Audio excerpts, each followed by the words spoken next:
Welcome to my channel.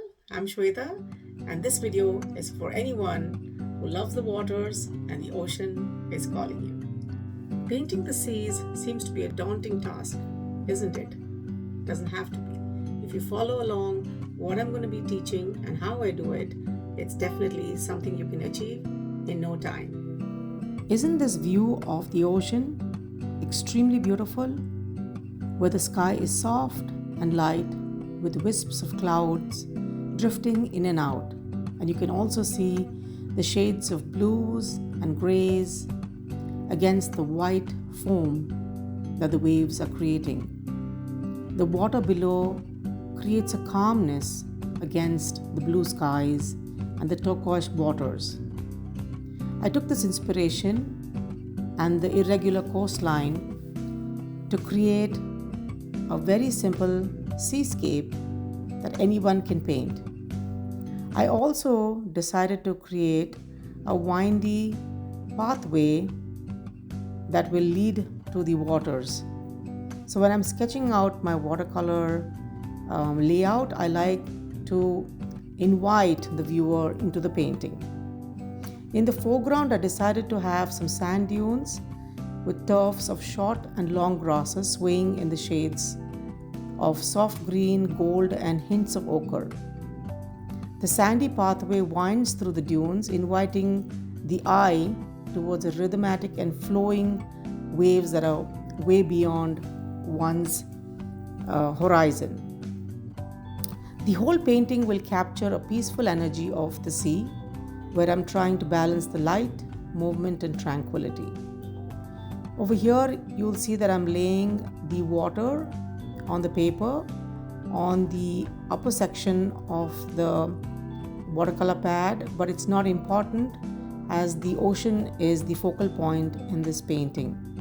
I've lifted off some color because I don't want to give too much importance to the sky, but I'm going to be painting it minimally with some blues and purples.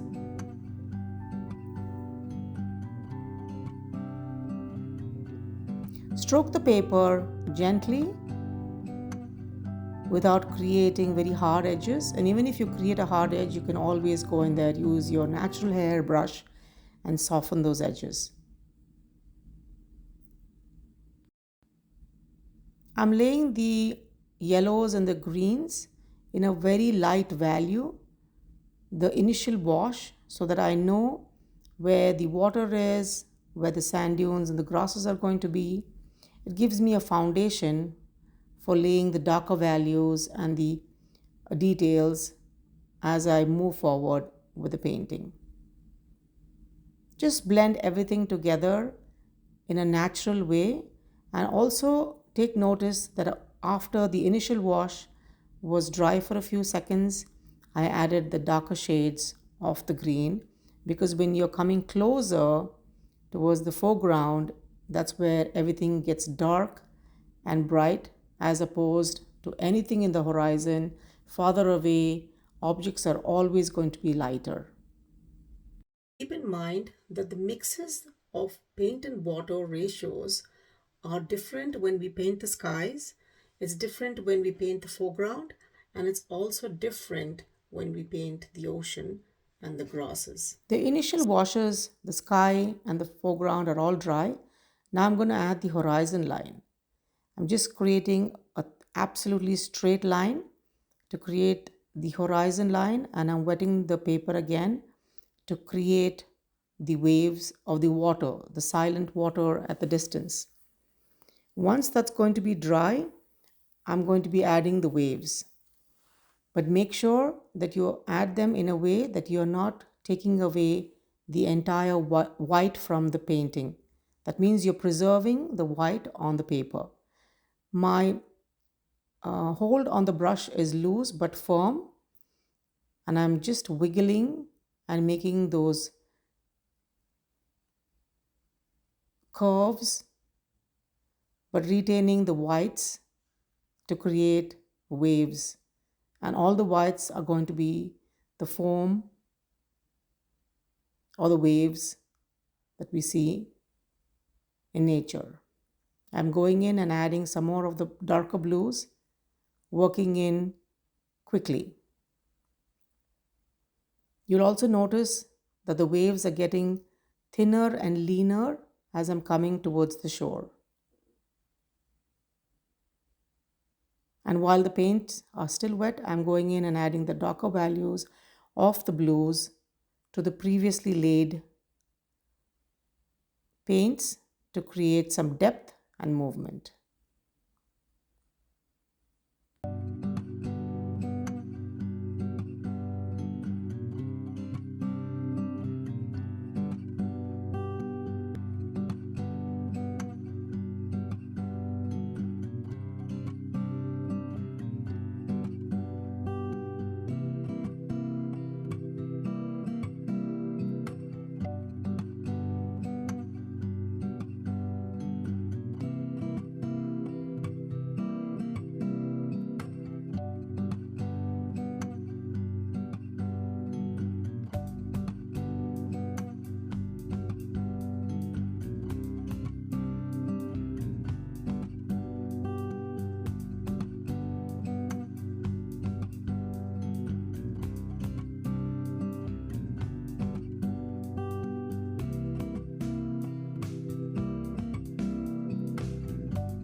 Now it's time to add the sand, and I have used some yellow ochre and mixed it with a little bit of Van Dyck brown to create some shades of brown and yellow along the pathway.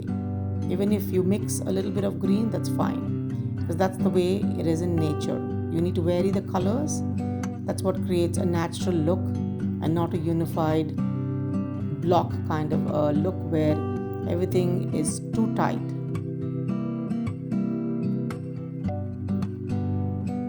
In the same values, you can also change up the colors, or you can use the same colors and blend it with another color to create a little more of those browns and yellows.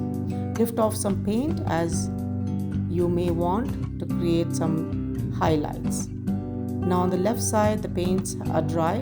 I've used my larger brush, and now on the dry area, I'm stroking them at an angle, but making sure the values are darker at the ground level. And this is the inspiration that I used when I'm painting this section of the painting, and using some browns and making those wonderful markings. Some of it is blending and some of them are vividly seen, as you can see.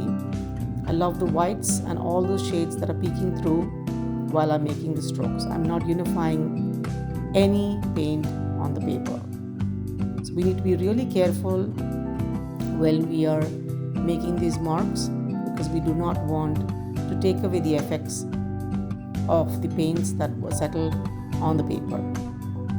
And like anything in nature, everything is random but still has a pattern. I'm creating little patterns, and you see my brush has been moving top to bottom, bottom to top, and now from side to side, creating all kinds of shapes for the grasses, turfs, along the ocean side.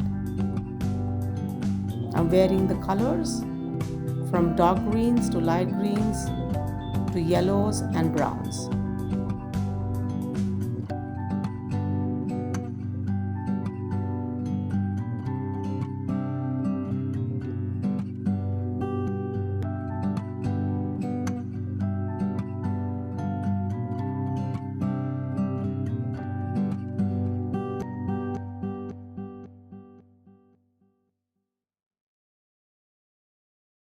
For the grasses in the foreground, you can also use the dry brush technique.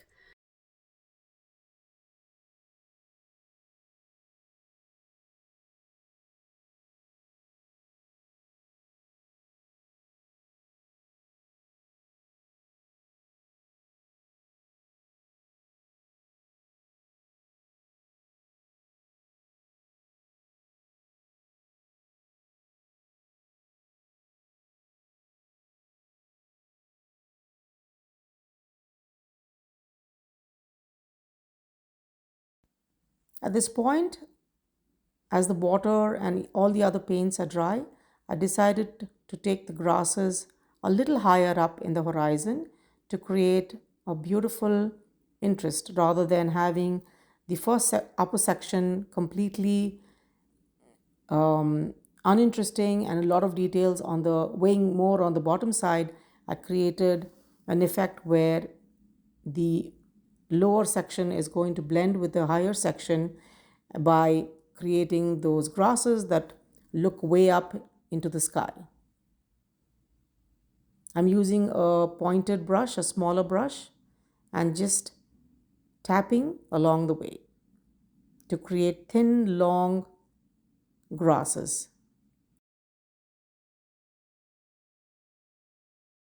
And the winds are gracefully rolling them from one side to another.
What you're seeing me do right now seems a little odd, but believe me, adding a little green on those waters close to the horizon is the way it is actually in reality.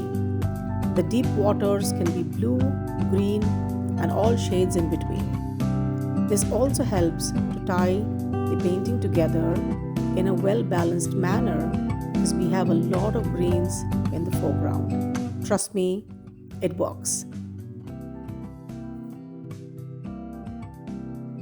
Here comes the fun part. I'm using some of my white paint to paint the charming seagulls. They're lively and are a great addition to any seascape.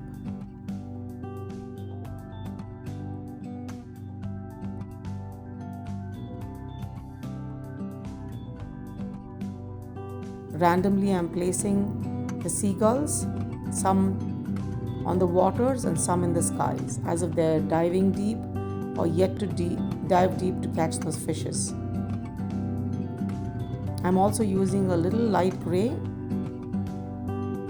to create a shadow beneath the seagulls. It has to be so subtle but yet very convincing. You can do this too. You can create your own magic by following the steps and giving it a try. Nothing is impossible, and with trial and error, you'll be able to create a beautiful scene like this in no time. Thank you for watching.